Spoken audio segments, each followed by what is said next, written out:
misconception to think that the spiritual master, pure devotee, and Krishna are dead.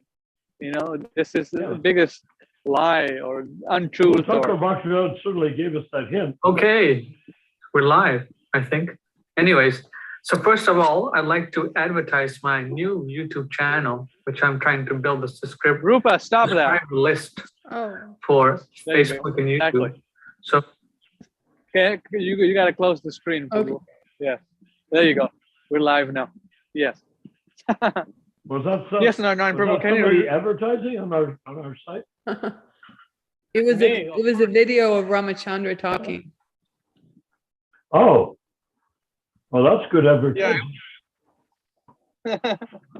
We're live. Okay, Prabhu. So, yes, Narayan Prabhu, can you repeat the discussion we were having? We were having that people have a misconception that Srila Prabhupada is not present and Krishna is not present. Yeah, So- it's because we're so stuck down here in our little comfy nests on Earth. Even though we're going to die, like Rupanuga, myself, Vishwakarma, we're all going to die, but we're not thinking like that. We're just thinking, what can I do? What can I do in my little nest right now? You know? But what if we're going to consider 10, we have the League for 10K. This is a miraculous name that came out of the blue, right? So yes. from whence I do not know. Well, I do know, but it's just amazing. But anyhow, the minute we start talking about 500 years, 5,000 years, so to speak of 10,000 years, then all of a sudden,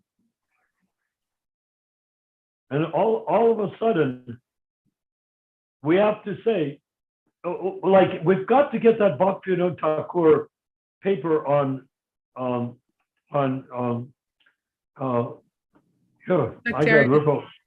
sectarianism, yeah, because the minute that you have Prabhupada, and if he's quote unquote gone, then the next person is not Prabhupada, and the person after him is even less so.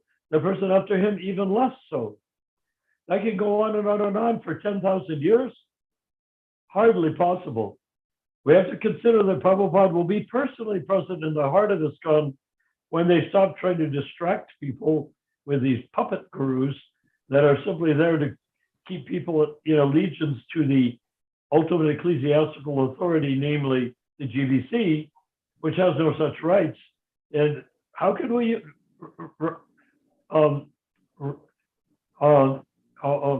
Mahaprabhu, who was born and raised a Catholic, Sicilian Catholic,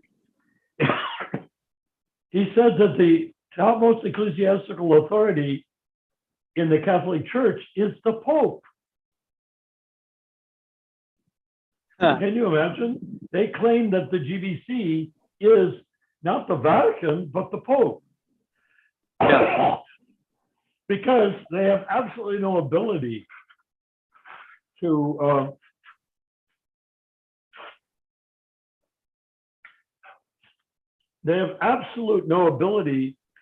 say authority to name a pope. They can't name a pope. What? Who's their pope? Who's going to be their topmost ecclesiastical authority? Well, they tried it. They killed each other. They tried to make it happen, and guess what? It didn't happen. Yeah.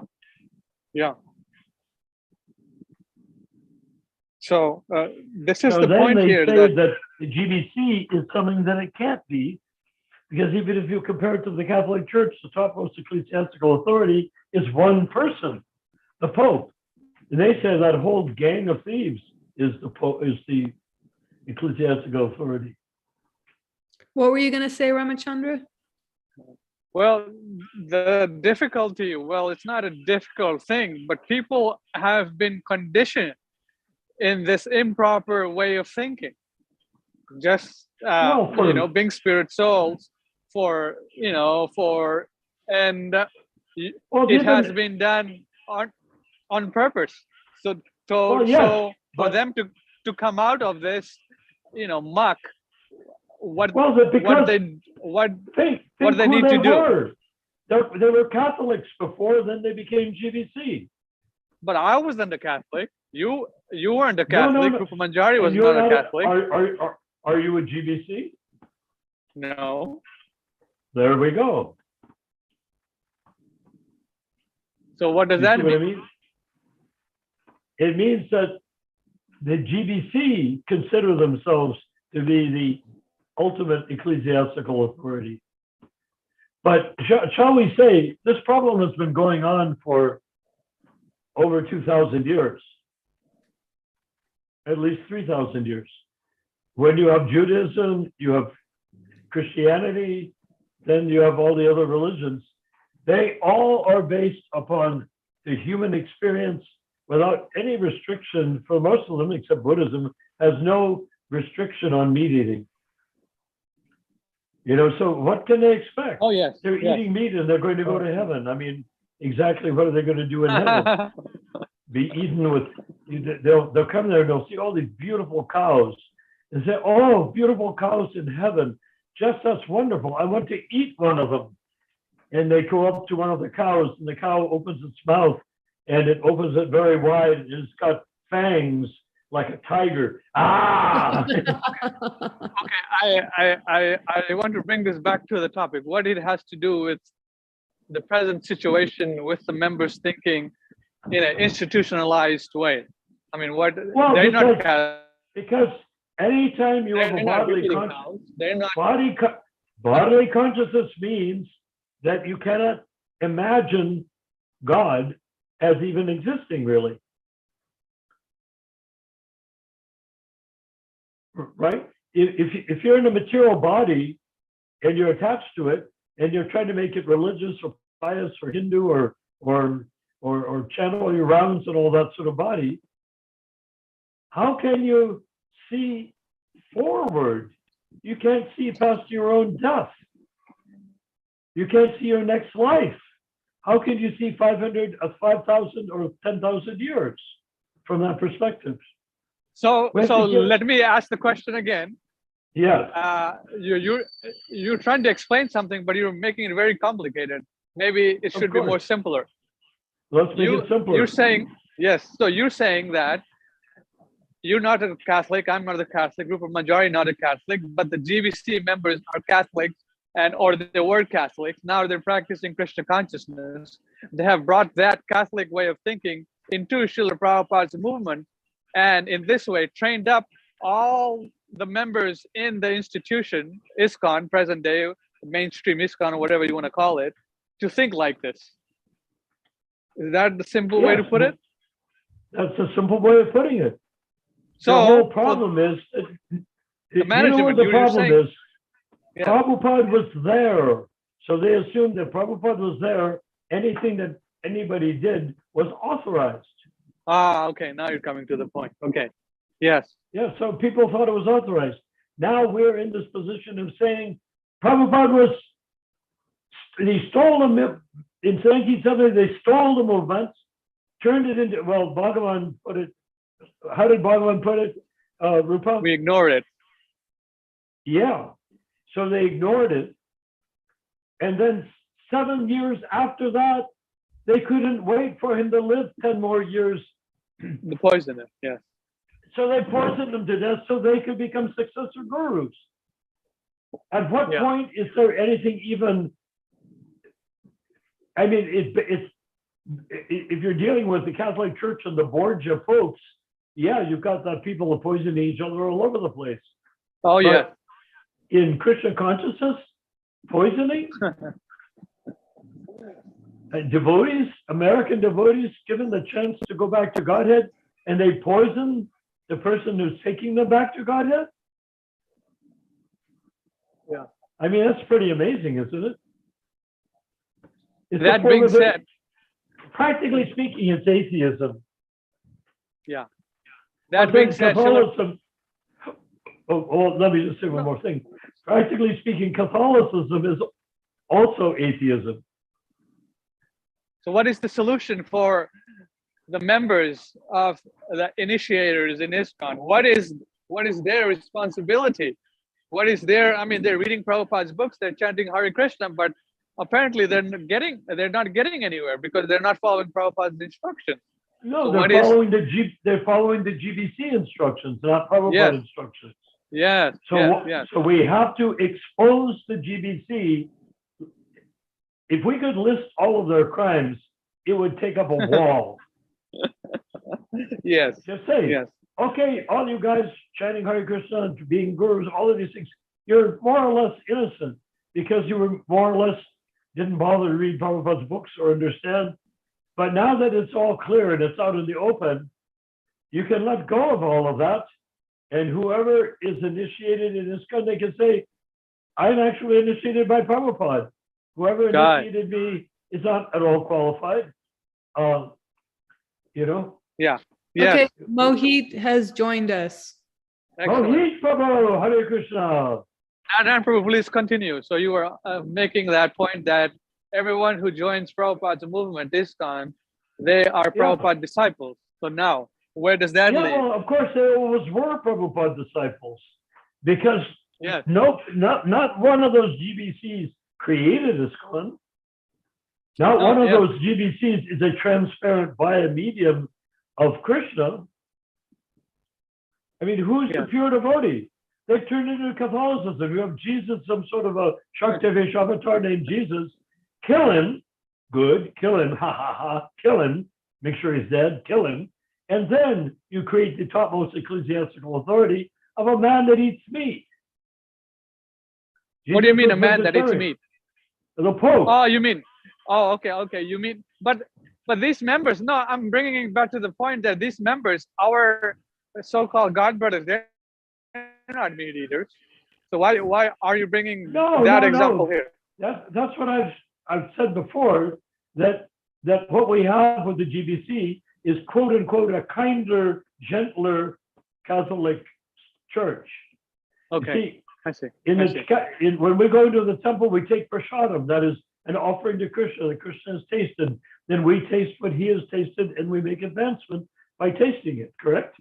Yes. And then, however, the Catholic Church, they go and they take the sacrament, which is the same as taking prasadam. They drink the blood of Christ and eat the flesh of Christ. The bread that they take is the body of Christ. The wine is the blood of Christ. So it's kinder, gentler. It's the same concept that they're using, but they made it, they say, okay, so we're going to have that ecclesiastical authority around vegetarian, not around eating flesh and drinking blood. All right, that makes sense. But in terms of the structure, it's just exactly the same, down to the language, except they can't even claim topmost ecclesiastical authority because that would be the Pope, and they don't have a Pope.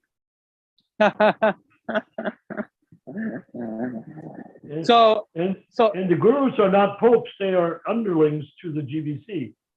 So now I'm understanding this properly. That once, I mean, it doesn't take a genius to look at what these GBC men and unelected gurus and appointed gurus have done. I mean, anyone who has some brains, they can see this, or anyone who has Google can just type Iskcon and they can see what has happened. So yes, that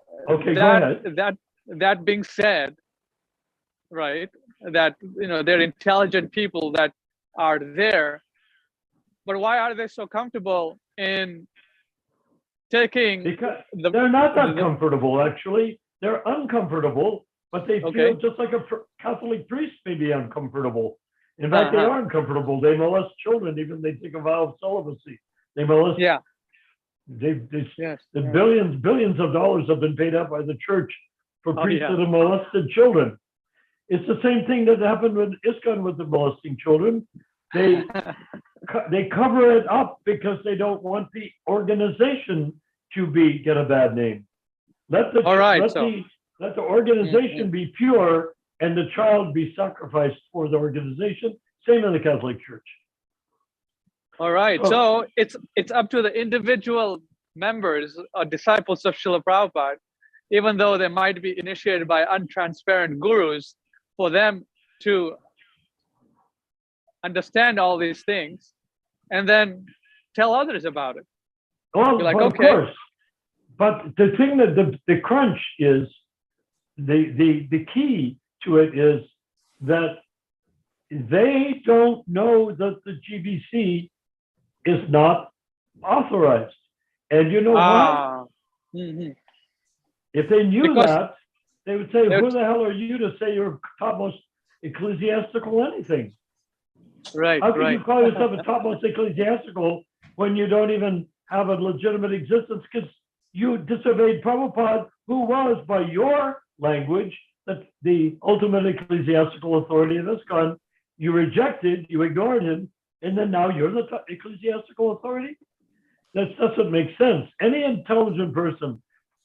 Now, Yeah. where the problem comes in is the fact that they can all say, and if we ever confronted them, say, but Prabhupada was there. He okayed everything. He tolerated everything. Sure, we did things he didn't like, but he accepted it. So in the end, whatever we have now is what Prabhupada wanted. That's a very good.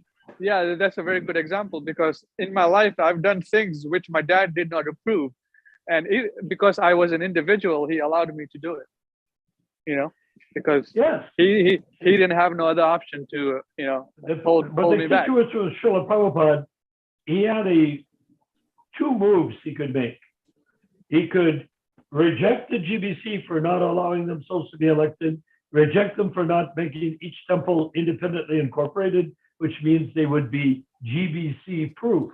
Even with the elected GBC, which would make Iskcon into a republic, the Republic of Iskcon, because you have the temples would be like states, and then they elect the GBC. Yeah. But when I'm sorry. I'm sorry, I got off track there. But so what did you say? Oh yeah, but if Prabhupada had a choice, disband the GBC, kick them out of Iskcon, because that's the Vaishnava path. If somebody comes to the spiritual master and refuses to follow his direct written order, he ceases to be a disciple and you cast him out. Well, Prabhupada would have cast out every single leader in Iskcon. What would he do without any leaders? Yeah.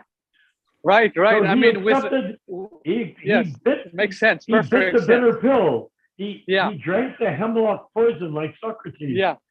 That makes perfect sense. He took the torture. He accepted torture. If you read what he writes in 1976 and 77, he talks about how he's in agony. He's being tortured. But people, oh, Jai Prabhupada, Jai Prabhupada. I'm in agony. Oh, Jai Prabhupada, Yeah, I mean, they don't hear that he's in suffering. They don't hear that he's suffering.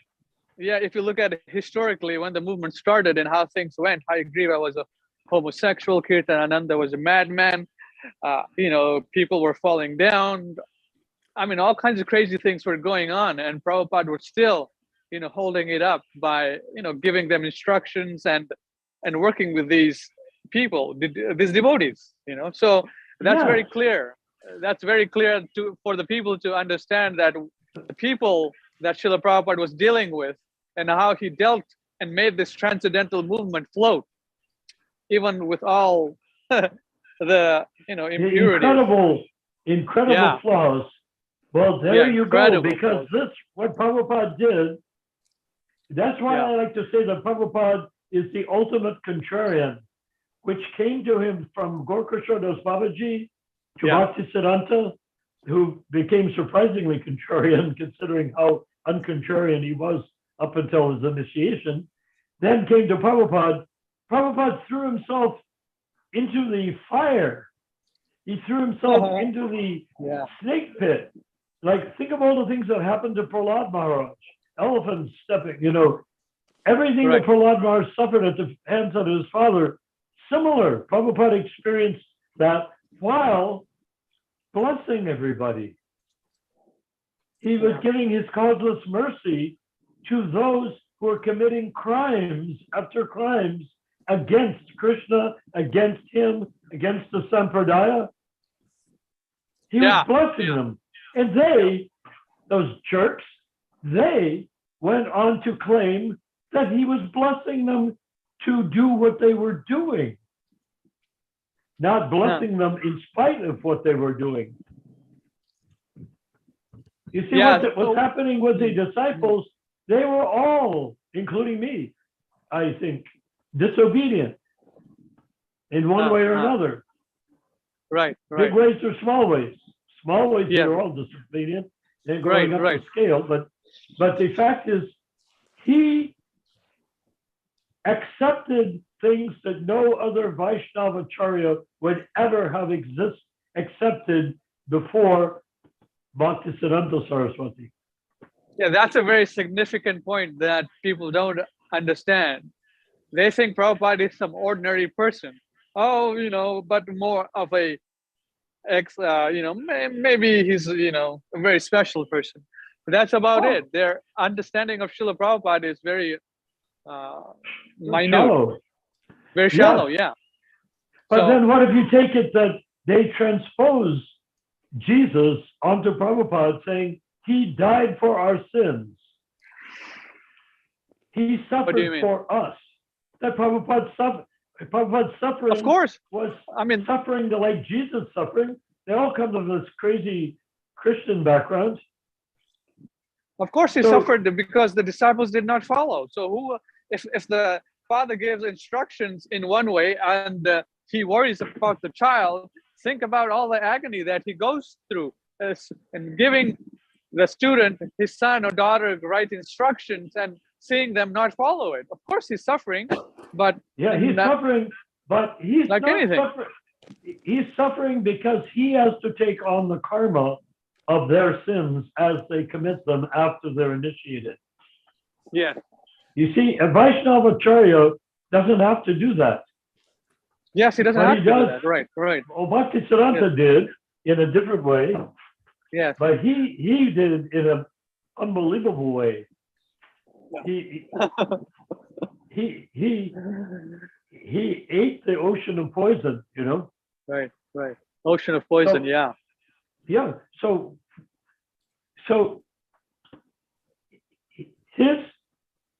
his contrarianness coming down from Bhaktisiddhanta, who allowed his disciples, Bhaktisiddhanta allowed his disciples to do all sorts of nonsense also. And they did. And even with Tirtha Maharaj, Kunja Babu, he said, he's stolen the yoga piece. No, it's for so much money. Now he's got that place, he can make money with it. And Bhaktisiddhanta said, it's a small price to pay. He's given a lot of expertise. What could we have done without him? Exactly. Not his exact words, but very, very, very similar. It doesn't sound very spiritual. Yeah.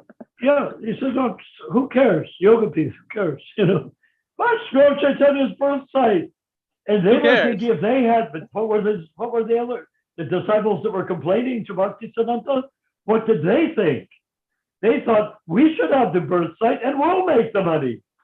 Another material desire. One material desire after another. One is more. Yeah.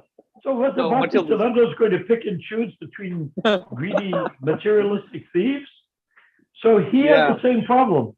But traditionally, as written by Thakur Bhaktivinoda, if a disciple falls down, now consider how many disciples fell down and are falling down. Oh my God, uncountable. If they fall down, one falls down, the guru, teacher, in this case Prabhupada, has to go to his godbrothers, throw himself down in the dust, weeping, begging their forgiveness for having initiated an unworthy person. Yeah. So instead, these guys, Bhagavan, all of them, Rama, they all were just capitalizing on it. Yeah. You know what I mean? They were all cashing in that I can commit sins and Prabhupada has to accept it. So it's time for mass cleanup. Well, that's it. But the mass cleanup has to begin in the heart, not in the movement. We can't clean up the GBC. As far as I'm concerned, I hope the GBC, now that they're going to have a bathing ghats there, that's wonderful. They're going to build a TOVP, wonderful. Take them there, put a chain link fence around the entire Mayapur property, put a padlock on it, and let them stay there and indulge in cannibalism of each other.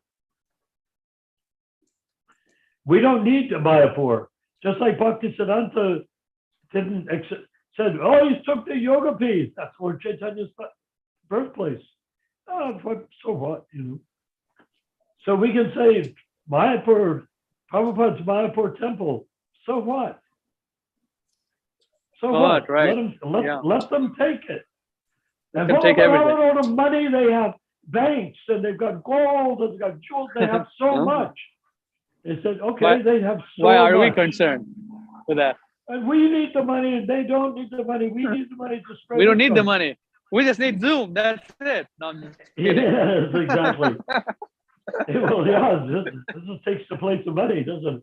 Yeah. So, but we could argue they have so much money, but and they got it from Hindus. You know, they have ways of getting the money this way and that way. Oh yeah. But wait a minute. We have Krishna. Jai. And Prabhupada says Krishna is not a poor man. Jai. He's not poor, right? Yeah, exactly. Hare Krishna, yes. Not a poor. So if they have got all that money that they've got in Mayapur wasted on that hideous building, ugly building, I can say that with impunity because I worked with Prabhupada who designed the original one, which he wanted built. So, and I laid the cornerstone, which they could never find it later on. I don't think they ever found it again. So it means that TOVP was built without a cornerstone, unless they put their own there with their own potency, which I hope they did, because that means that when that building falls down eventually, we can build a one for Prabhupada eventually. Maybe in 500 years from now, who knows how long. But I would predict that at some point, that whole Mayapur place will become abandoned. Oh yeah. I agree. Right now, they've got so many disciples and rich Hindus and whatnot. Let them have as much fun as they like. Let them kill each other. Let them have sex with each other's, and let the men have sex with each other. They can do what they please. Go ahead. That's what you want to do. You're in the place for Krishna's birth site, Lord Chaitanya's birth site. That means whatever you want, you'll get the benediction. You can do it. So go there, have homosexual affairs. Krishna will give you the power to do it. But we want Iskcon back again. Elected GBC, individual temples. You realize that with the temples being individually incorporated, the elected GBC cannot control even any temples, can it? Yeah, that's what I was working here in Sacramento. I was telling the devotees that you guys are powerful enough to make your own, temple, but they did not, or I did not have the answers to, the how Prabhupada wanted things done. I had an inkling towards this understanding that, hey, why are we listening to these clowns? Like, the ISV guy and these people who are never involved locally. I was like, we are powerful enough among 2 or 3 of us to do something incredible. Yeah, so it's just visiting priests, there's nothing. Yeah. The whole point of Iskcon is that it's for the congregation. Yeah. The congregation. And who is the congregation? It's some guy that's been has the crap beaten out of him by Maya Devi. And he comes and he hears Kirtan and says, that's so sweet. I wish I could be part of that. And he comes up to the door and sticks his nose in the door. And he says, what is that? Oh, we're chanting Prabhupada's melodies. Who's Prabhupada? Well, here's this, see the Vyasa, see the pictures. There's Prabhupada. He says, it's beautiful. But I'm so beaten up by fate, by destiny, if he knows anything about it, my bad carp. I'm so beaten up that, what can I do? Well, what would you like to do? I would love to be able to chant like that. I'd love to feel the way you guys feel when you're chanting, not running back and forth with stupid grins going, Hare Krishna, Hare Krishna. Not like that, but Hare Krishna, Hare Krishna, Krishna Krishna, Hare Hare. And then just feeling yourself being uplifted by the holy name. I would like to be uplifted also. And then you say, well, come on in. So what is the solution here then? The individual devotees, they chant knew Hare what, Krishna. Yes, chant Hare Krishna, which they're already doing. Yeah, but what has to be understood is this whole summarize guru it in means king. Guru means summarize dictator. it in summarize it in 2 minutes. And my question to you is, what does the rank and file devotees who are already chanting Hare Krishna and following the regulatory principles do to change their understanding about how Prabhupada had wanted things to go on for the next 500 to 1,000 years? Well, thank you. It's very easy. Yes. All they have to do is to tell the GBC, you're not welcome in this temple anymore. Okay. They said, but we're the Topmost ecclesiastical authority. Your guru is we appointed your guru. Said, my guru, if he's a guru, that's fine. Thank him for me, all the good that he's done for me, if any. But I'm going to take guidance from Prabhupada. He's going to be around for 10,000 years. My guru will be lucky if he lives past 80. You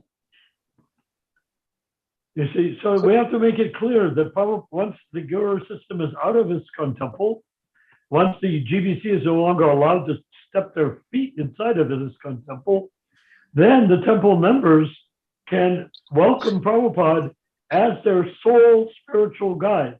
Now, you remember this whole thing with Thakur Vinod and the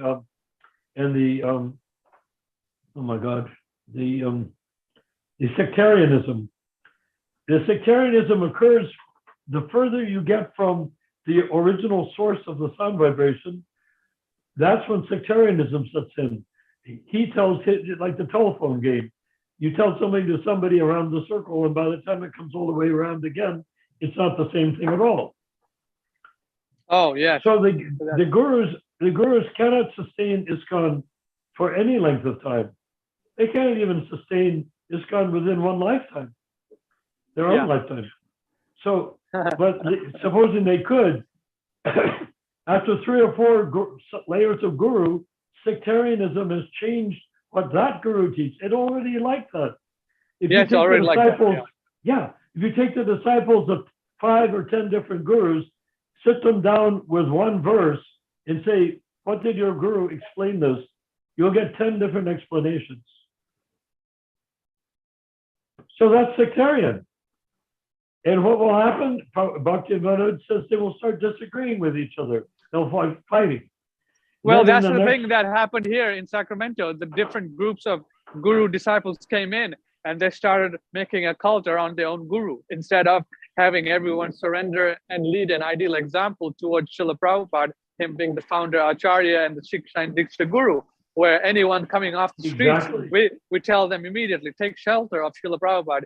He's not only a Saktavesh avatar, he's the most confidential servant, and he has given the whole package, whole recipe for success for the next 10,000 years. What has happened, let's say, using Thakur Vinod's language, Sacramento, sectarianism is set in. Each one of those disciples cannot join together. They cannot. In one group, because the guru is different and says different things. Haribol, yes. But Prabhupada doesn't say different things. Prabhupada gives one message, people hear it, and they make up their own way of explaining it. Then this guy won't agree with that guy. We used to have a temple on Jefferson Boulevard. We'd have people that were disciples, initiated by different Iskcon gurus come, and we start explaining. They would agree with us wholeheartedly up to a point, and then said, well, my guru doesn't accept that part. In other words, we cannot even give Prabhupada's teaching because the disciples were not told that. Either they weren't told it or the Guru had a different explanation. Rupa Manjari Prabhu. Yes. Rupa, do you remember that? No. We had girls from different, there's some, I don't know which guru it was, but they came and they liked the programs and everything like that. But what happened is that they would disagree. So if they disagree with the Siddhanta, with the purport, in other words, each guru has his own purport. So you can't have a united movement with everybody with their own purport. The only way is to have one purport, and that's Srila Prabhupada. The only way you have that is if Prabhupada is the only guru. So the real question is, why do people say Prabhupada is not a living guru?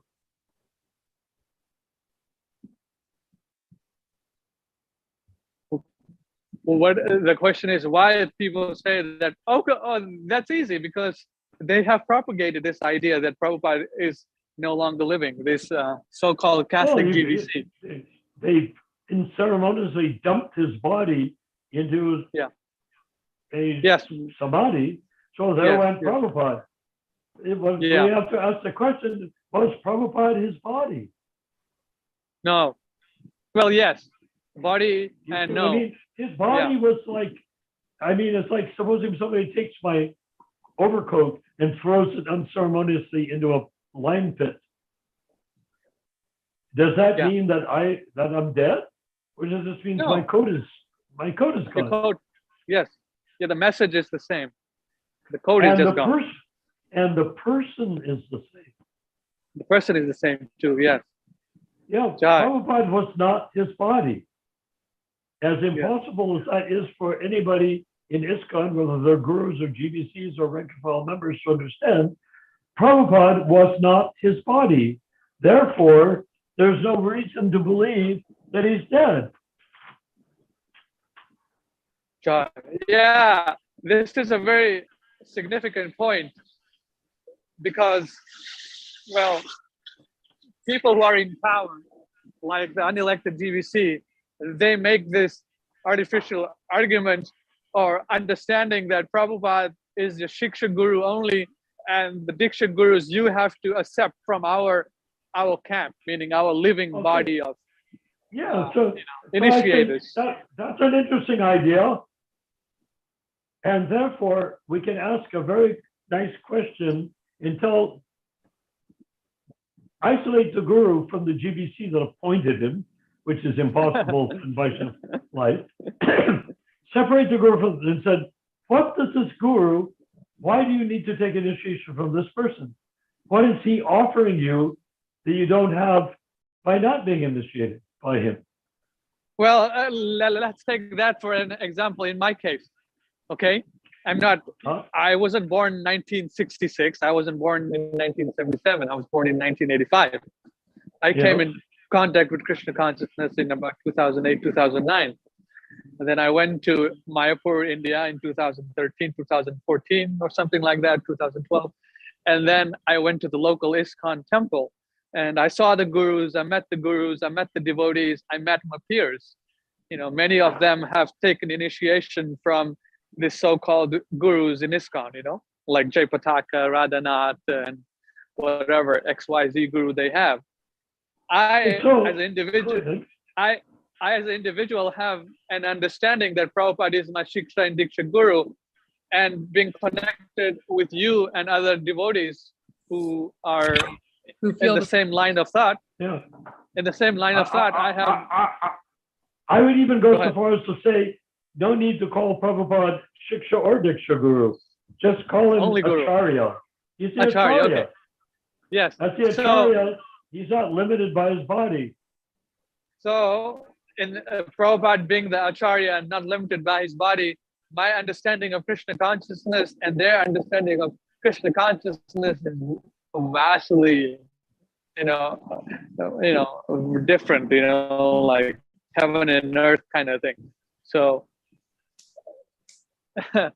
them having a relative understanding of Krishna consciousness and me So I know, but how can one that's say, "Oh, still- Ronald, you have your own understanding of Krishna consciousness"? it's not. Well, do we? I mean, you might have it because of being raised in a Hindu faith or something. But the thing is that is there any function that the guru performs, Iskcon gurus perform, that could not be equally accessed by Srila Prabhupada as Acharya? What does why is there a guru there? Nobody ever questions that. Well, You have to another have a point. living guru. You have to Another have point. why do you have to have a living guru? And if he's a guru, if he's a Uttam Adhikari, then he is a living guru, whether he's in his body or not.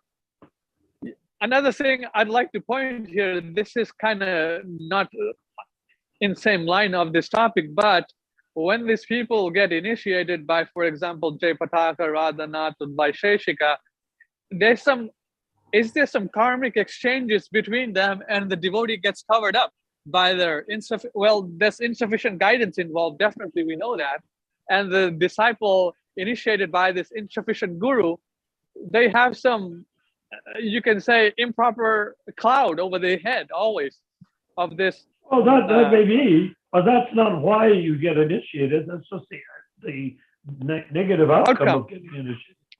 But why? So this negative outcome.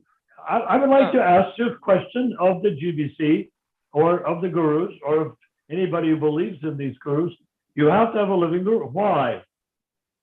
What are you going to get from your guru? Why do you need a guru? Let's explore that to the core. Okay. Can you go back to Godhead without a Iskcon appointed initiator? Can you go back to Godhead without? Okay, let's explore that question from all angles. Okay, so you get a book from one of the devotees on the street. You learn about Krishna consciousness through Prabhupada's books, and then you take Prabhupada as your acharya and your guru. Certainly, you're going back to Godhead. Well, if you follow everything that is listed in the books. Fine. Yeah, I agree with you. But I'm asking, what is their sales pitch? Why do they say you need to take initiation from a living guru? Why do they say that? And what do they offer in exchange for that initiation? Okay, so let's explore that question. What do they offer you? What does the guru offer you? In the form of initiation. When the guru initiates, not me. You become a pet dog. Some guy, Sam. You become a pet dog or something. Huh? You become a pet dog or pet dogs of the guru. Well, I don't think they're going to say that to the disciples, are they? Well, that's what they become, though. I know. Never mind. I'm talking about them selling. They'll say that they can deliver them, like Bhagavan said. Okay, but what is the process if you have a Kanishadikari guru under the GBC? By what process does he? Thank you, Rupa. By what process does he deliver his disciple? That's an excellent question. That's the question.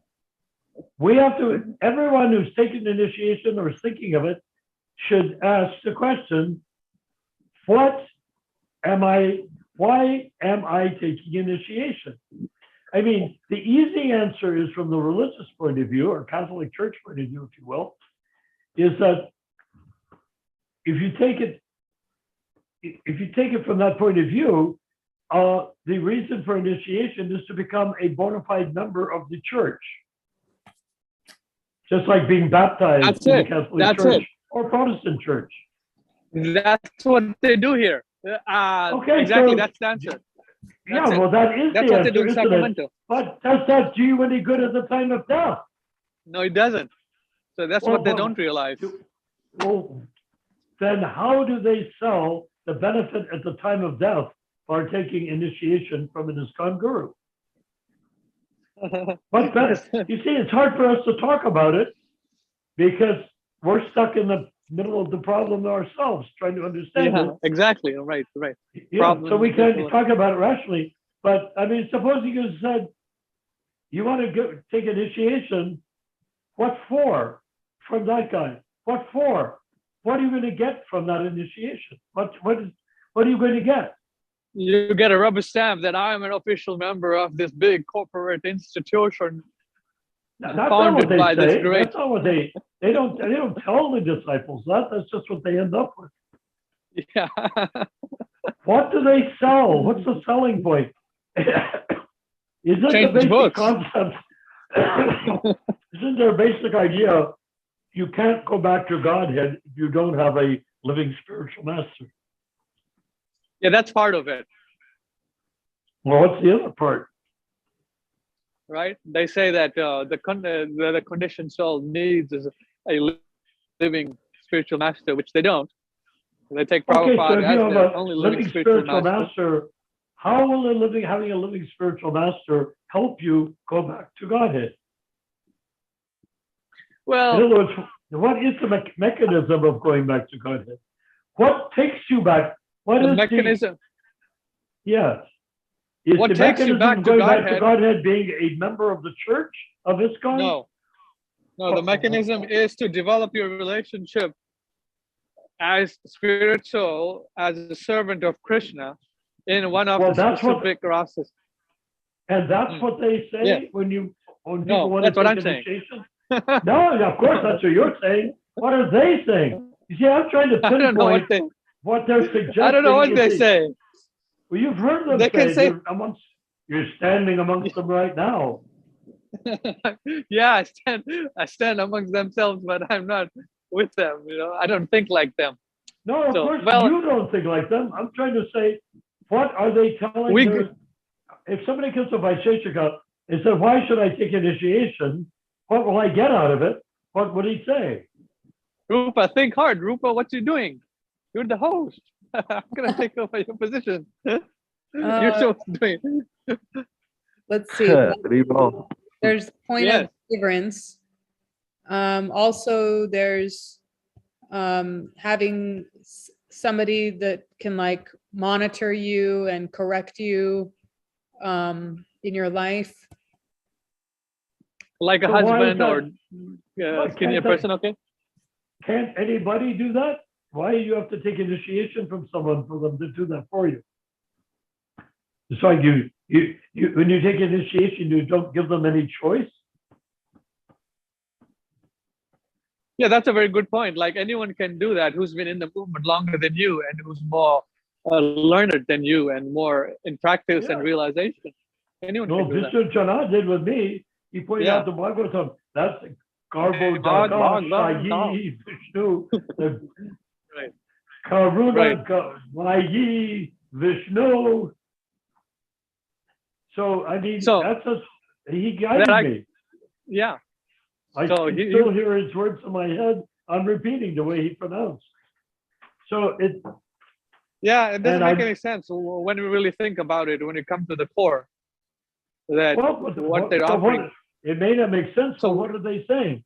Are they saying that you cannot go back to Godhead if you don't take a Iskcon guru?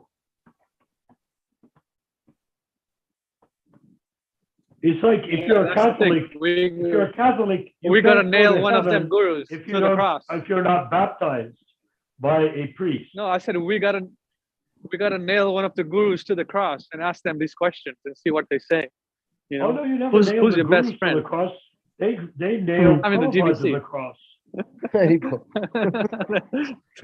No, Prabhu, No, we the nail whole them. The 52 GBC, we have years to nail. of GBC we have to- has been the process of nailing Prabhupada to the cross. So Yes, instead Vinayak of Prabhu. being Yes, you were crucified, he saying, was poisoned. or Big deal. What's the difference?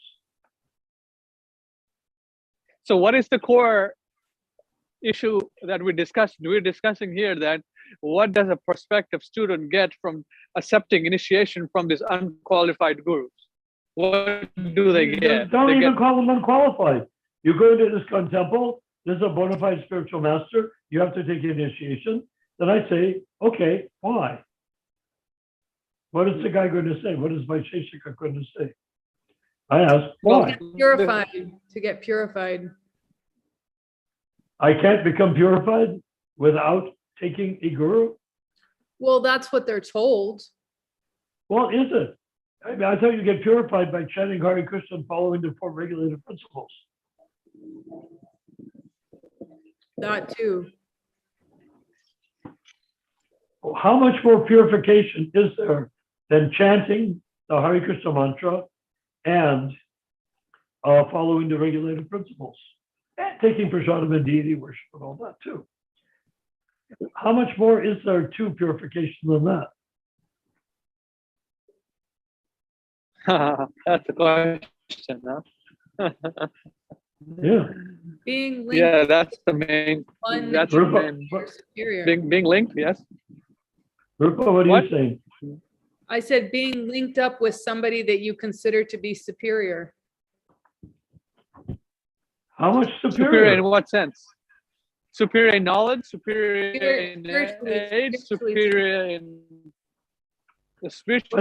Okay, now superior, but we're beating the crap Okay. out of ourselves in this conversation, as you may have noticed.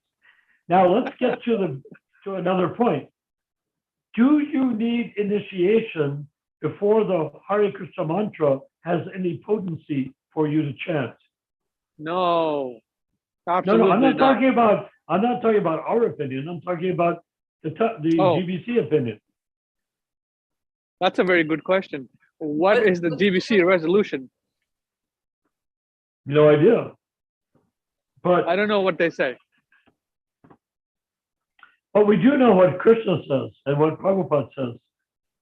The no hard and fast rules for chanting means if you hear the Hare Hare Krishna mantra Krishna. once, you're going to go back to Godhead, right? Yes. The Hare Krishna mantra is a Shaktivesh avatar. What Iskcon guru is superior and more accessible than a Shaktivesh avatar?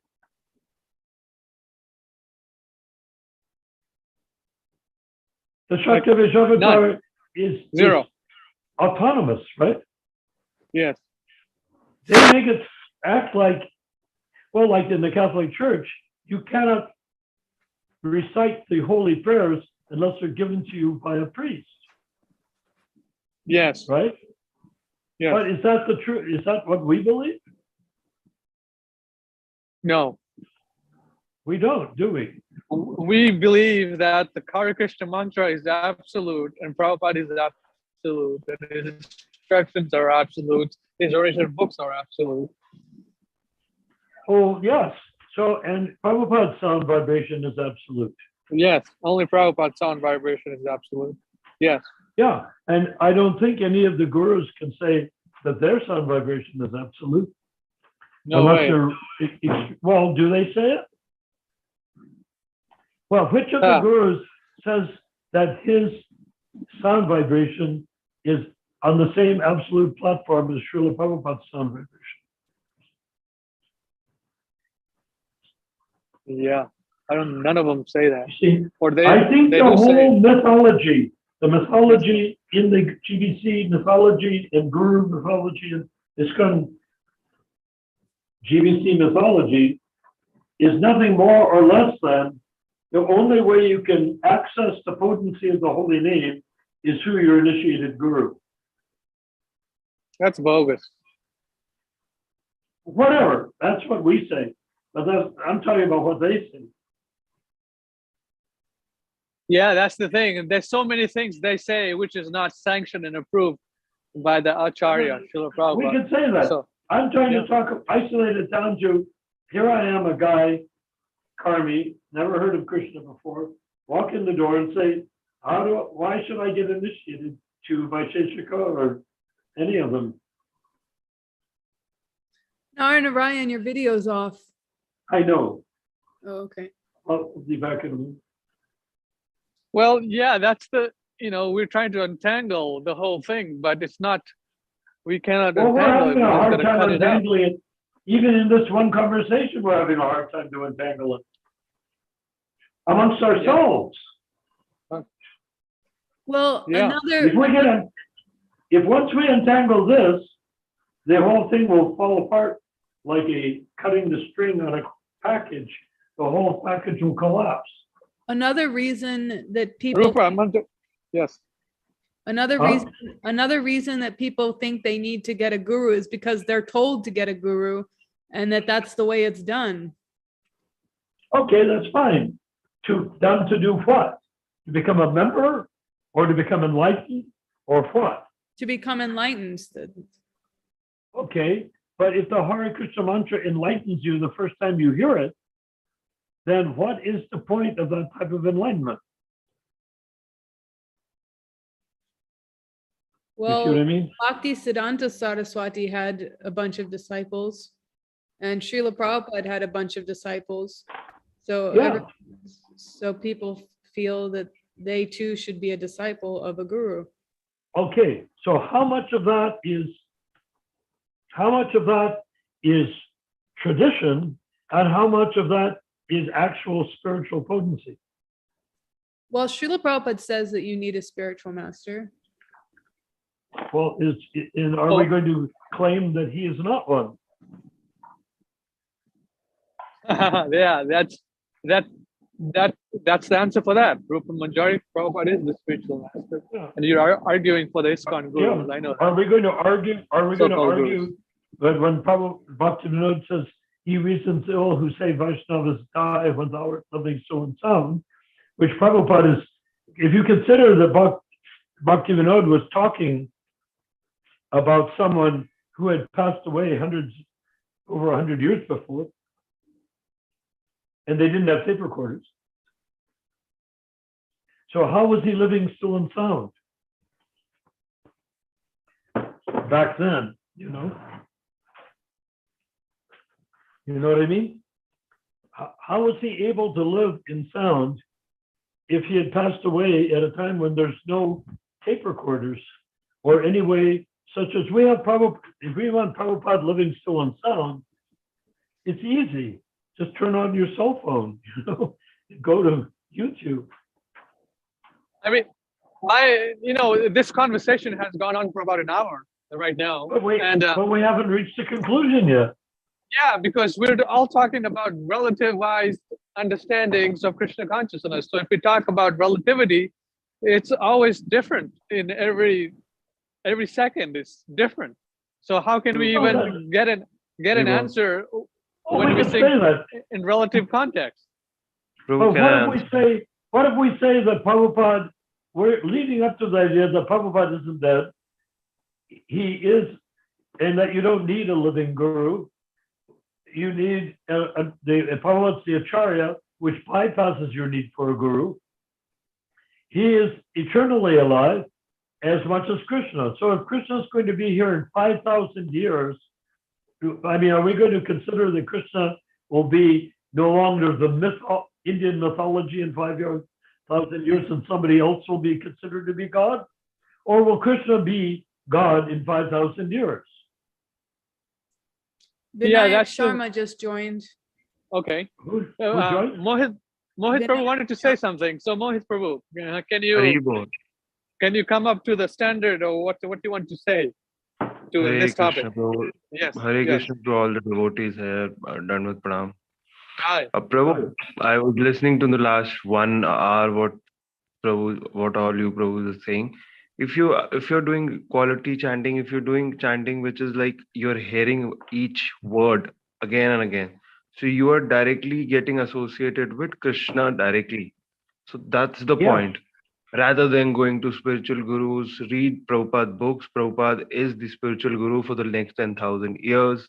Read his books, do quality chanting. If you are hearing every word of Krishna, that's the point. That's the only thing we need to do. So, nothing else is required. That which we have evaded, Mahit is hitting the nail on the head. Yes. Yeah, very simple. Because it's based on the fact that the bottom line is the Maha Mantra is its own guru. Right. Exactly. The Maha Mantra is the initiating guru. You don't need someone to tell you the Maha Mantra. You just need to hear the Maha Mantra. It will automatically coming down. by disciplic succession, or if you hear it directly from Prabhupada on YouTube, that is your initiation. Your initiation is when you hear the Hare Krishna mantra. Hear, not chant. Your initiation when you hear the Hare Krishna mantra once. End of story. That hearing will directly make you in contact with Prabhupada books. It will automatically do it. There's no other solution to this. Exactly. Yeah. So that's what Ramachandra, does that make sense? It all comes back to the Hare Krishna mantra heard once is your initiation. Haribol. Thank you. Yeah, he had simplified the whole problem for us. We're going around and around. He went in relativity, yes. Relativity doesn't work. He brought it to the conclusion, Siddhanta. But when the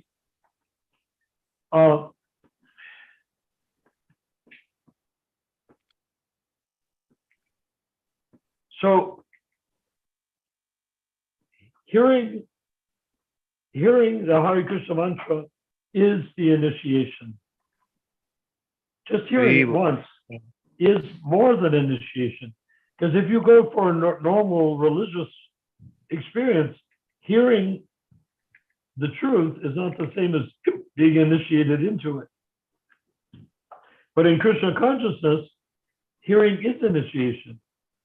Breaking open the storehouse of love of God meant that Lord Chaitanya made the Hare Krishna mantra a Shaktiveshamatar.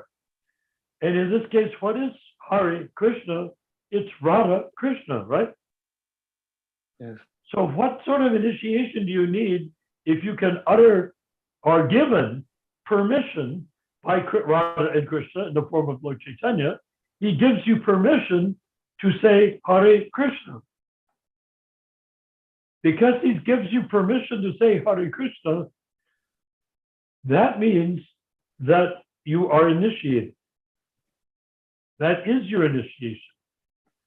When that is understood, so you might say, well, what about making a Brahmin initiation? What about being a Pujari? What about being all that stuff? That can be done in a temple as part of being in the temple. You don't need a guru you don't need a Kanisa Adhikari to make you a Pujari. You become the Pujari if there's someone in the temple who has been initiated twice, born by Prabhupada, he can make you into a Pujari with an Agnihotra ceremony, with a fire sacrifice. Once you're a Brahmin, you can do things. Weddings, funerals, the Anaprasana ceremony when a child is 4 months old, it picks the coins of the books. And then also can be Pujari and can give Brahmin initiation. All of that can be done without anybody being there to do it for you. Does that make sense? Hello? Yes. Is Ramachandra there? Yes, I go. Yeah.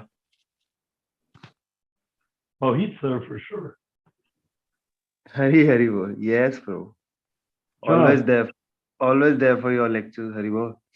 Well, I would like to say that you were able to conclude the Siddhanta of the situation because you rightfully ended up or began with the holy name as itself is self-empowered. Exactly. You don't need someone who has enough potency to give you something that's already Radha and Krishna. Who can give you Radha and Krishna? Radha and Krishna exist on their own. They don't have to give them. Now, when Prabhupada gave initiation or talk, he was speaking in behalf of Radha and Krishna. He could do that.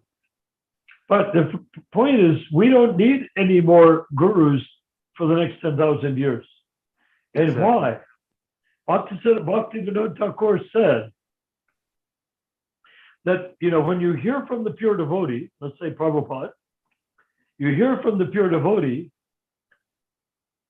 and you hear the transcendental sound vibration from the spiritual realm, from spiritual platform, right? No contamination of material energy is in that word we're chanting. But when I turn around and say, what did that holy man say? And I repeat exactly what he said, I'm repeating it through my mentality, aren't I? I'm repeating it through my limited mentality. He said, oh, good, that's great. That's exactly what he said? Yes. That's exactly how he said it? Yes. Good. Then somebody asked him what was said. And he repeats it. Each layer, it becomes further and further from what the pure devotee said. That's what sectarianism is. It is developing a corner of truth based upon your perception of truth, not based upon the original sound vibration. In our case, it's inexcusable that Prabhupada's sound vibration is not the only sound vibration that's played in the temples, that Prabhupada's melodies are not the only melodies that are chanted in the kirtans, and that the mridanga beats and the way he danced Swami stuff, all of that. It's like then it's as though Prabhupada were personally present. it's like a bunch of musicians playing in their own way, and trying to tell people all around the world that this is how we will play our music, and we are the musicians, and we are the gurus. Just follow us. That's the indirect message which I get from them. Who is saying that? Bro, this is me, Mohit. Yeah, bro. I feel that, bro, the Iskcon worldwide, how they play their mantras, how they play kirtans, it's indirectly offending Prabhupada, right? Prabhupada never wanted those things. Of course.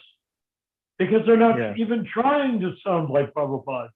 They're not, you say, try to imitate Prabhupada? No, not imitate, follow in his footsteps. Exactly. It feels like a musician being framed up like a kirtanaya, right? Yeah. And only justice being given to kirtan was given by Aindra Prabhu, which I feel. Aindra Prabhu was the epitome of kirtan, doing proper kirtan how Prabhupada wanted. That's the only reason why I hear his. He wasn't really doing Prabhupada melodies. I don't think, was he? Prabhupada was, but Prabhu, he was appointed, right? He was officially Appointed by who? Prabhupada. He was? Yeah, I never heard that. 25 into 7 kirtan was given to him, right? He started it, right? Well, where's the verification of that statement? I'm not saying it's not true. I'm just wondering. I never heard it before. I'll send you where Prabhupada has told him, right? He's written a letter to Aindra Prabhu that you can carry on 24 into 7 kirtan. Yeah. I don't know. I've never seen the letter. Achha. I can show, Prabhu, I'll send you the letter. Yeah. Oh, you have it. So what exactly do you have it with you? Maybe you can read it. Right. I right now don't have it, bro. I'll need to search it off and then send it to you. Yeah. Okay. So what was it essentially that Prabhupada said? Prabhupada gave him the authority to play kirtan in Vrindavan, 24 into 7 kirtan.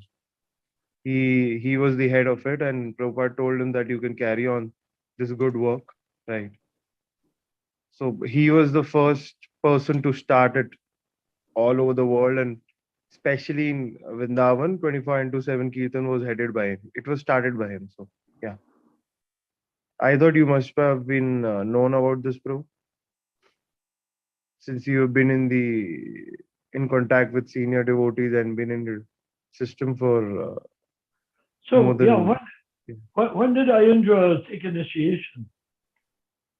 Exactly that time, Prabhu. You must be knowing that much clearly, right? I'm sorry? Prabhu, you must have, you know that much better than me, right? I guess. No. I only became in contact with Ayendra maybe a year or two before Yeah, about a year or two before he published his book. अच्छा, ठीक है. Okay. But the thing So is that exactly. even Prabhupada, we should follow the Acharya. And Yeah. we don't follow a Yendra, we follow Prabhupada. This will go on for 10,000 years. I mean, is a Yendra going to be the standard for kirtan for the next 10,000 years? You see? Not him. I was just saying, Prabhu, he can't his do that melody. because Mm-hmm. he can't do that. So, but Prabhupada can. Prabhupada You see, cannot. the whole thing about, yeah, right. The sectarianism means we never, you see, I was saying that the pure devotee speaks, the next person hears it, then he tells somebody, then he tells somebody, he tells somebody. That's like all these gurus or like all these people in Iskcon. He says it to one person and then they keep on degrading it down within one lifetime. You can see in my lifetime how much has been destroyed, right? Disturbed. But if it's coming straight from Prabhupada each time, then there's no way to disturb it. In other words, if Prabhupada is a living Acharya for 10,000 years, people will hear him for 10,000 years. No difficulty, Exactly. right? Yeah, Prabhu. Yeah. So that means that it will never degrade.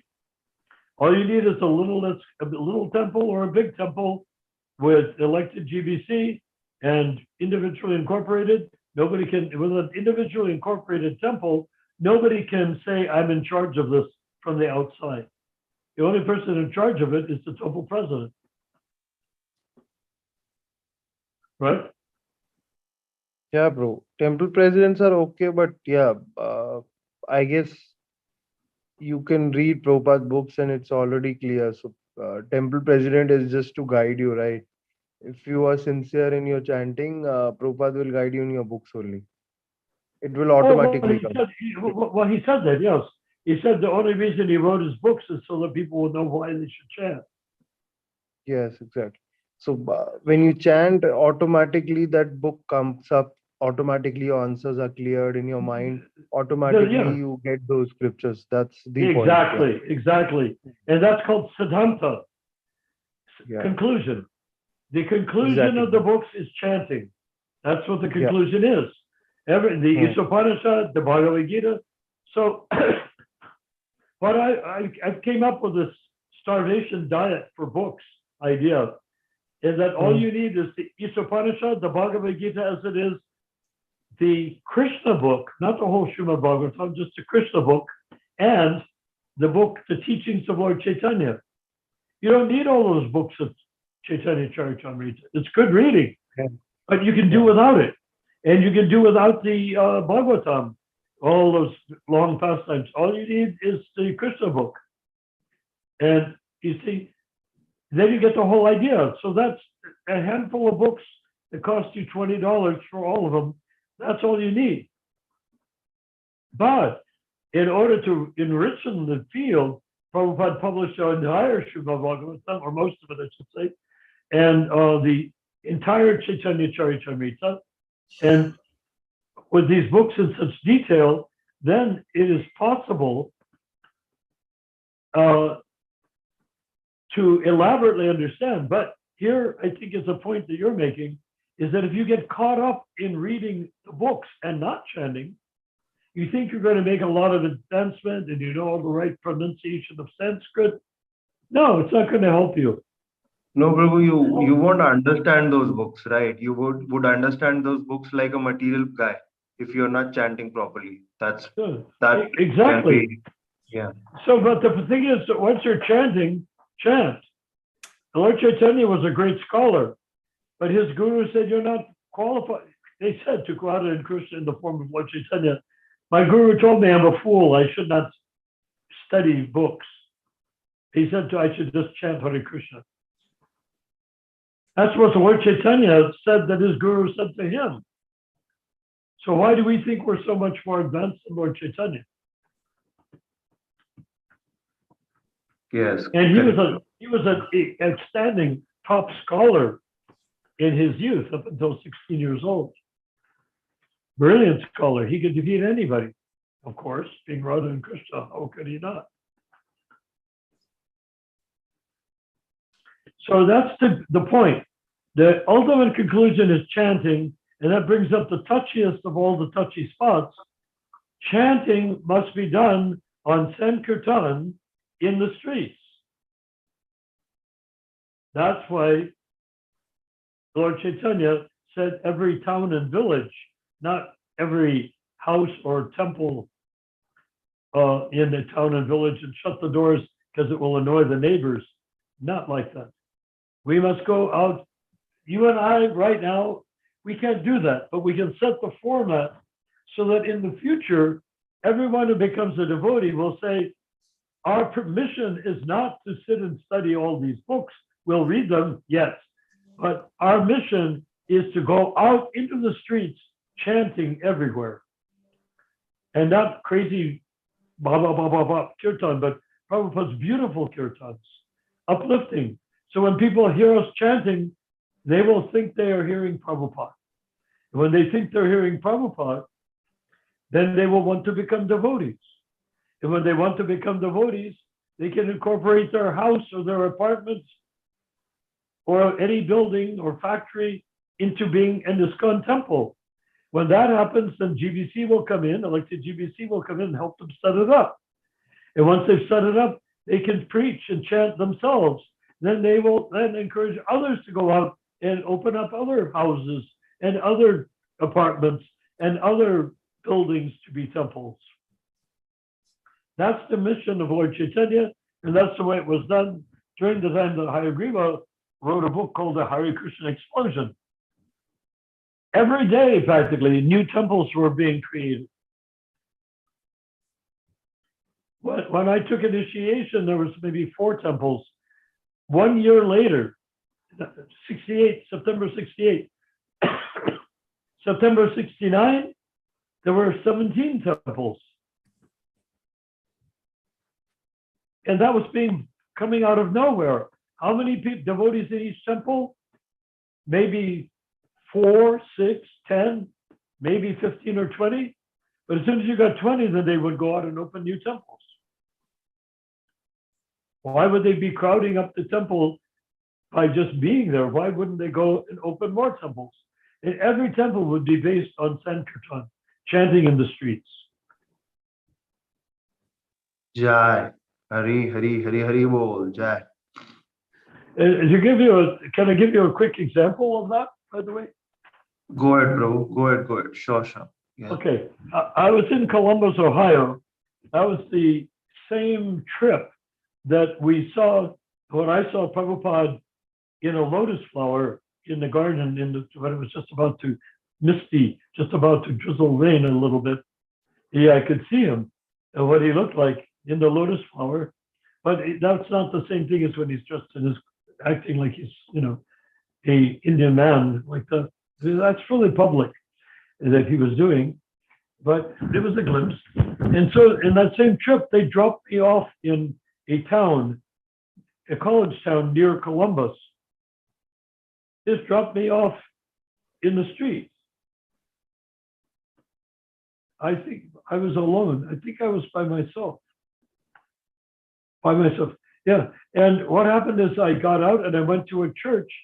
It was like Saturday or something. I said, is it okay if we use your cooking facility to cook a vegetarian feast for tomorrow? And they said, sure.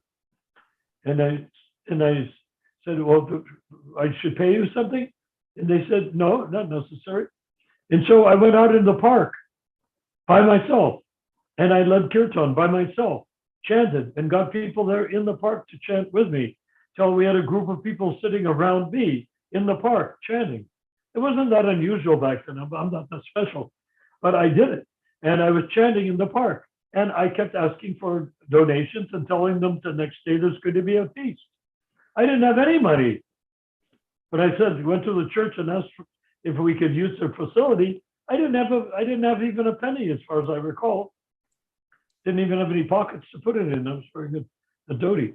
So people donated, maybe totally $10, $15, $20, something like that. I went to the store, bought the ingredients, went to the church, cooked the prasadam, came out the next day with paper plates and distributed. And we had kirtan again, took more collection and distributed the prasadam. That is how Iskcon can be actually spread. One man Jai. Yeah. sits in the park chanting, and then Hari. Yeah. gets donations, gets a place to cook the prasadam. At churches back then, they let people do things like that as long as you wash the pots afterwards, of course. And we did all of like that. I didn't know a single soul in that town. When I left and came back to Columbus, I had able to give Prabhupada $50. I started out with no money. I handed Prabhupada $50 from the collection the night before, and the collection during the feast. And I was lecturing from the Bhagavad Gita, preaching. That's Krishna consciousness can be spread unlimitedly. In that way, Krishna consciousness can be spread unlimitedly all over the world. Does that make sense? Yeah, sure. Yeah. So Now, Vinayak Prabhu is also, yeah. People like Say us, something. I cannot do that right now. I'm on the older side. I could do it, but I think I'd be better spending my time doing what I'm doing right now, is encouraging others. Until we finally get the idea, why not? Let me go out and preach in a strange city, chanting Hare Krishna by myself, or 2 or 3 people, 4 or 5 people, chant, and then distribute prasadam, then take a collection, and then sell some literature, sell back to Godhead, sell a few books, and don't get stuck on it. Go to the next village, go to the next park, some other town, or someplace in the same town, a part of another park in a different part of the town. But anyhow, I'm going on a lot, but do you get the idea? Yeah, bro. Yeah. I got your point totally. Yeah. So, Prabhu, I guess Vinayak Prabhu has just joined. He wants to say something. Hari Bol. Oh, yes. Who joined? Our dear devotee from Japan. Hari Bol. Oh, Vinayak. Haribol Prabhu, my obeisances to you. Please enlighten us. Hare Krishna Prabhu, please accept my humble obeisances. Give It us was the very mercy. enlightening to hear your experiences from those times about you doing it single-handedly. Yeah, there was no GBC at that time. So it was Otherwise, like they would have wanted to control everything, but there was no GBC. Just devotees on the street. Each devotee was as good as a temple. Well, go ahead, Vinayak. You want to say? Speak, please. What year was it? Like 1971 or 69? It was 1969. Exactly my question. It was 1969. Acha. I think in the autumn, more like autumn, because Prabhupada was in Columbus, Ohio. We had a big kirtan and a big lecture in the University of Columbus where Hayagriva was teaching. And they filled the whole auditorium. The people in the auditorium became so ecstatic, they wanted to hear the kirtan. Allen Ginsberg was there in Prabhupada. Allen Ginsberg was playing harmonium and Prabhupada was leading the kirtan. And the audience was so excited, they wanted to dance. But how can they dance? They're sitting in an auditorium, right? Right? It's like a theater, movie theater. They're sitting in their seats. How could they dance? You know what they did? They got up and danced on the arms of the theater seats. So they were dancing up and down on top of the arms of the theater seats, as well as in the aisles and in front and stuff like that. It was very ecstatic. Prabhupada was going to have a microphone, but they didn't bring all the equipment, a dangling sort of microphone you have around your throat, but they didn't bring the clamp for it. So he was stuck. So Allen Ginsberg, being a hippie and everything is equal sort of guy, said to Srila Prabhupada. Then you gave your Brahmin said. Very zen. He said, Srila Prabhupada, I will give you my shoelace, which is what his idea was. the humble shoelace will become around Prabhupada's neck so that he can lead the most sacred sound vibration. Needless to say, Prabhupada did not find that to be a very attractive thought. So he turned to me with almost a ferocious look in his eyes. And he said, Narayana. I said, yes, Srila Prabhupada. That's before I was named Vishwakarma, I think. Yes, Srila Prabhupada. You must sacrifice your sacred thread. I had just taken Brahmin initiation a couple of months before. So for me to part with my sacred thread was like having my tonsils taken out or something. It's the last thing I wanted to do. But Prabhupada, you must sacrifice your sacred thread. So I took off my sacred thread and handed it to him. And he gave it to me afterwards, after he used it to hold his microphone. Isn't that amazing? Yeah. Hari bol. So Prabhu, when was this GBC and all these things came up? I mean, which year was it? And then the formation, and then the conspiracy happened, and then these things happened, because it's hard for us to imagine, because nowadays in our lives 5 years goes by as though it's like 6 months, but in those days, in 1 year, so many 60, when I was initiated 68, then 69, then 70, it's like years and years of activities and association with Prabhupada. Everything was packed into those few months. It's almost hard to imagine how it happened. Okay. Yeah. So what was your question again? Prabhu, my question was when this GBC started, and then this. Oh yeah, the next year. The structure. The next year, the GB started in 1970. Why it was required? Why it was Huh? required? Because the organization was spreading at a big pace, and people wanted to have more associations. That's why. I don't quite understand what you're saying. What was the main reason behind creating GBC, Pro? Oh, well, Prabhupada said there's a sinister movement within our society. He said that in 1970.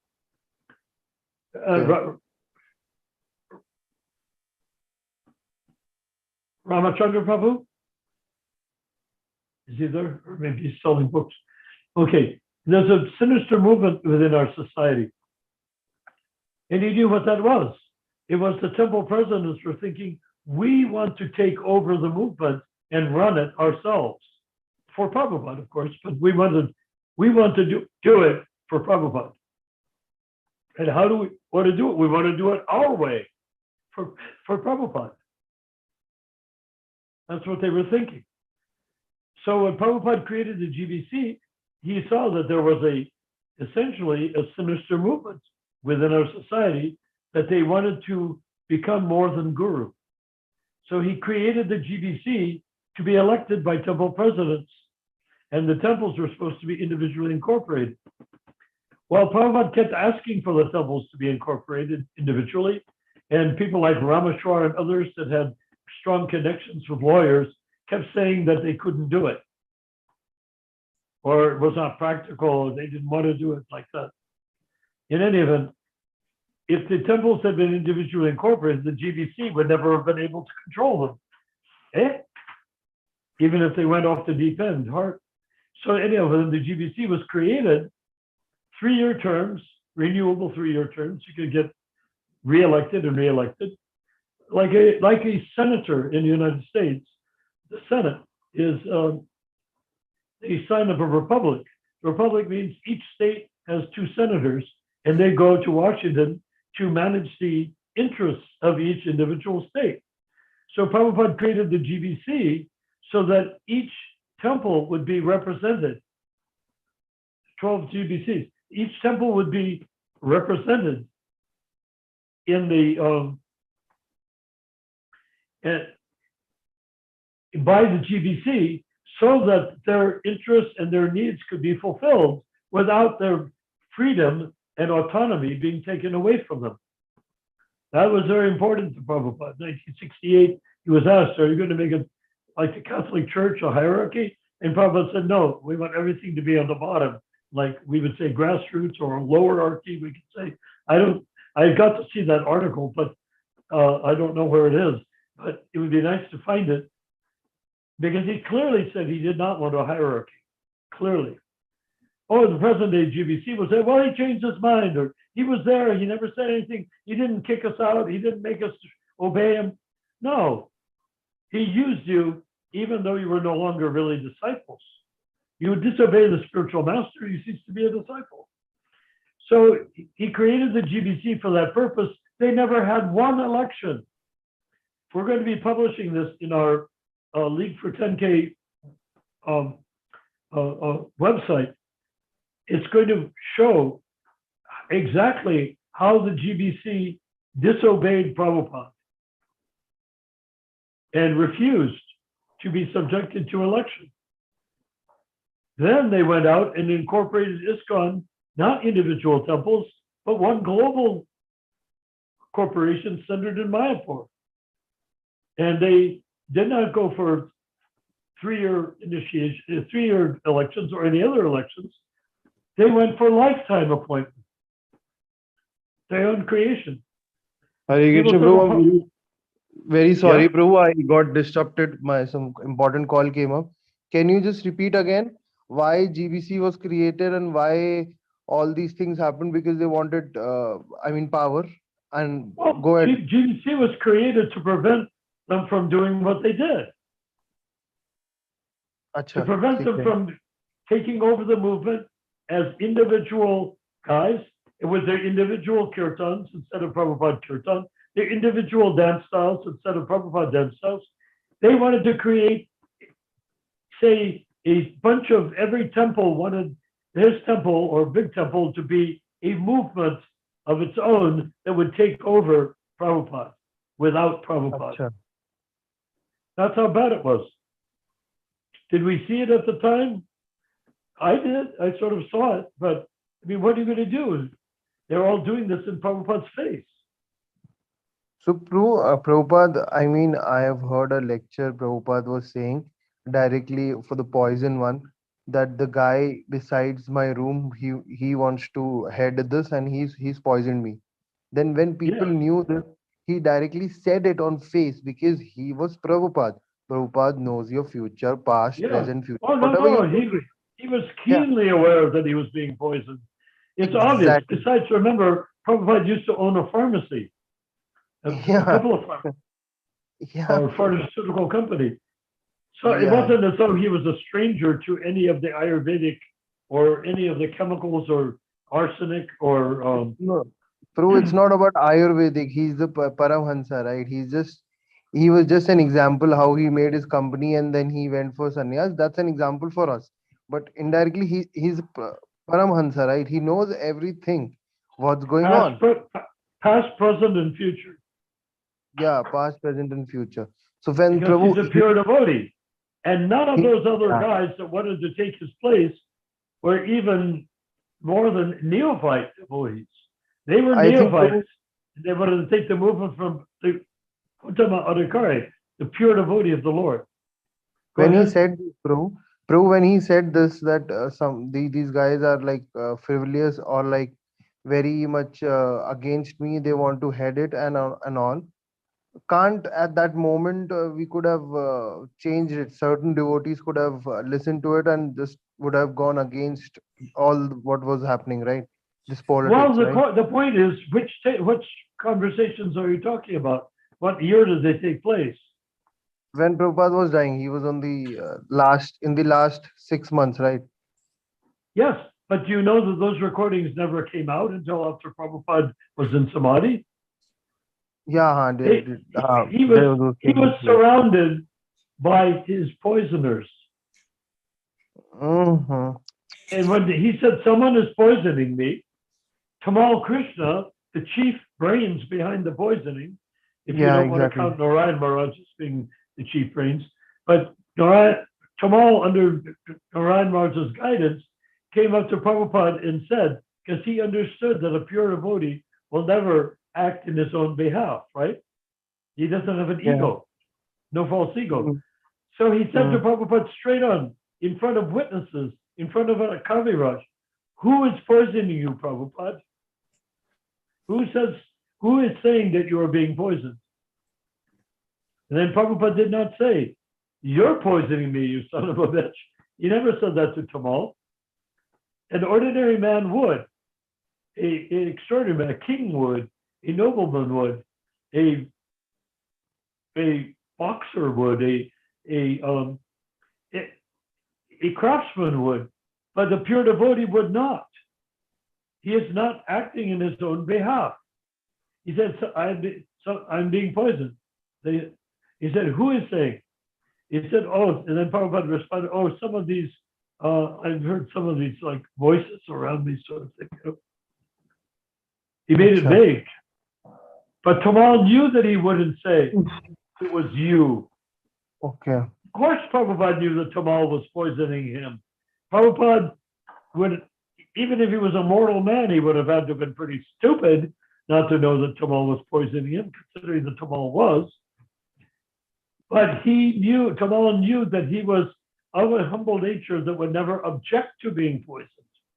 That's the mercy of a pure devotee, guys. This is the point you guys can keep in mind, that mercy of a pure devotee is that he's ready to deliver you from repeated birth and death, even while he's being poisoned. But the mercy of the pure devotee is not his being humble. That's not the point. His humility is based on his desire to serve you. exactly. The pure devotee, Prabhupada's desire is to serve you.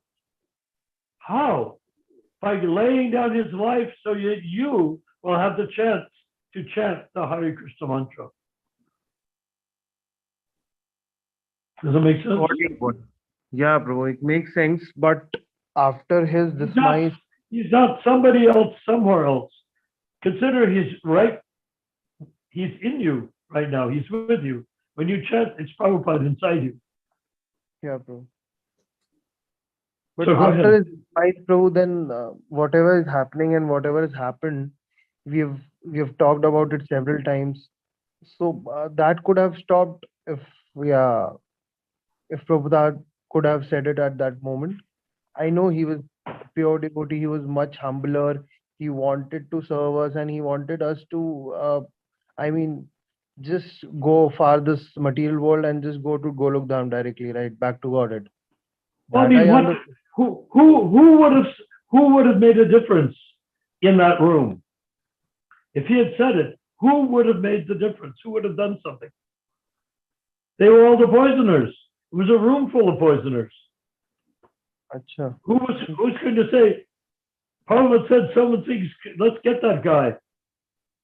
He's standing right there. So it's the other guy, the other guy, the other guy. Prabhu, you're saying in that room there was not a sincere devotee who knew this and who could have blasted it or exploded it directly. They were Maybe so one or scared of two, but what they could were they so do? scared of these guys. Yeah. There were people that suspected. There were Kavirajas that suspected. One Kaviraj, while Prabhupada was still alive, had a sample of Prabhupada's urine in a jar, in a laboratory. Yeah. And he held it up and he pointed to his son, who was also studying Ayurveda. And he said, you see how the urine is separating? That's a clear sign of arsenic poisoning. And then Prabhupada had a special Ayurvedic doctor come in from Calcutta. And he kept asking. The Ayurvedic doctor finally came. The Ayurvedic doctor walks into the room. He sees a group of people saying that they want Prabhupada to be cured. And they see that he can see anybody, if an Ayurvedic doctor would be able to see, oh my goodness, they're the ones that are poisoning Prabhupada. If I say he's being poisoned, they'll kill me.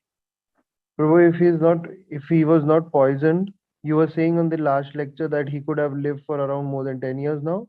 I mean, more than 10 years. Yeah, but I mean, there was no way he could live because he was surrounded by people that wanted to kill him. Just for power. I'm not talking about me. I wasn't there. I was in Los Angeles designing illustrations for his books. I was actually buying a ticket to go to India because I heard that Prabhupada wanted all his disciples to come to India in his last days. Satsvaru, who became one of the gurus, put out an announcement because it was at Christmas time, more or less, the big marathon for selling books. No, Prabhupada wants you to stay back and do the Christmas marathon and make money for the temples. But Prabhupada wanted 5,000 disciples to come to his samadhi. As it was, there was nobody at his samadhi. Maybe 30 people at the most came to his samadhi. My brother, Bhaktimadura Govinda Goswami, who died passed away in Punjabi Bagh in New Delhi, he was put into a samadhi. His samadhi ceremony and the number of people attending his samadhi and the ceremony around it and the people internationally on international Zoom calls was far more than they did for Prabhupada. For my brother, who is not a pure devotee. Achha. He was Because a sannyasi. Because he followed, because your brother followed these, leaders' rules, right? That's why.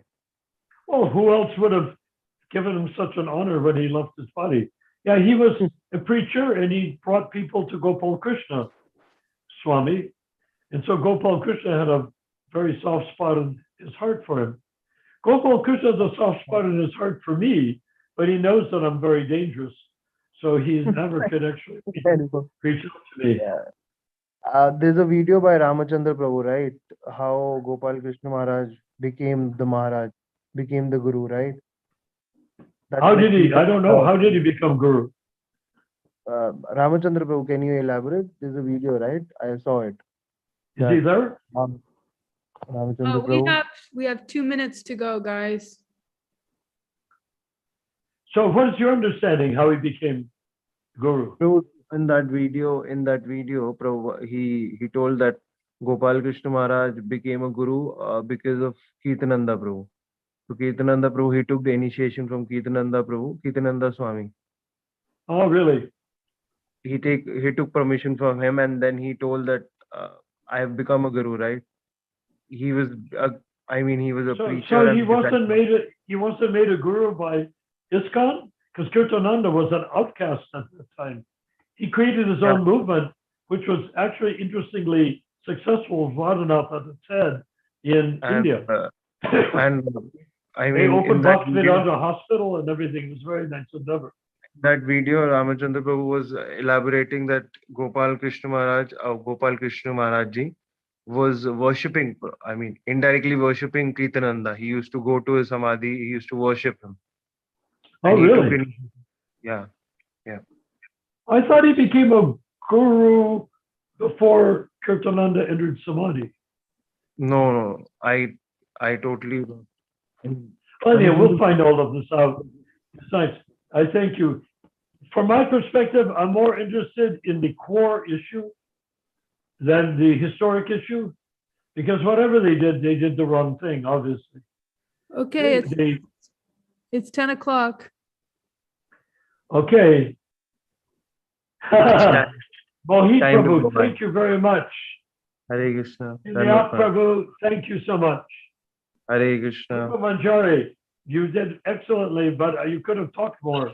Really, you need to talk more. Excellent. You guys had a wonderful discussion. Jai. Jai. I was just listening, and I was doing something else in the background. So, Rupert, thank you very much for hosting. We kept asking you questions, and you never answered them. It's okay. So you know what happened? Well, you were busy selling books. You're selling books, right? Yes. Achha. Yes. Prabhu, can you send the video to Narayan Prabhu, that video which you've posted on the Iskcon history? Right? Which one? Which one? How Gopal Krishna Maharaj was made a Guru, right? Okay. I will. The last thing I would like to say, are we still on? The last thing I would like to say is that we need Prabhupada as the Acharya of Iskcon for the next 10,000 years. Lord Chaitanya and Lord Krishna will be Krishna in 10,000 years. He's not going away. Prabhupada is his associate, and Prabhupada is not going to go away. This is a major thing. Oh, you have to have a living guru. Well, Prabhupada's a transcendental spiritual master, and I think we should stop using the word guru. Acharya. The Acharya means he sets by example, and Prabhupada will be setting example with or without a material, so-called material body. So this will go on for 10,000 years. There will not be the breakdown caused by what's it called? Oh my God! Excellent. Yeah. The breakdown caused by one layer after the other getting further from the truth. Yeah. If Prabhupada's in the center now, and he's in the center 100 years from now, 500 years, 5,000 years, he'll be in the center 10,000 years from now. You know? Okay, we need to finish. Without any sectarian influence. Okay, Haribol, Iskcon thank you very much for hosting. That'll be the success of Iskcon, is if there's nothing sectarian added. You can see in 52 years, Iskcon has become so sectarian that it can barely survive. The leaders of the GBC are worried that the GBC is going to collapse. So let's help it collapse. That's our job. That's our duty. So let's do that. Okay, Hare Krishna. Rupa Manjari, thank you. Thank you. Good night, everybody. Rupa? Yes. Is Rupa Manjari there?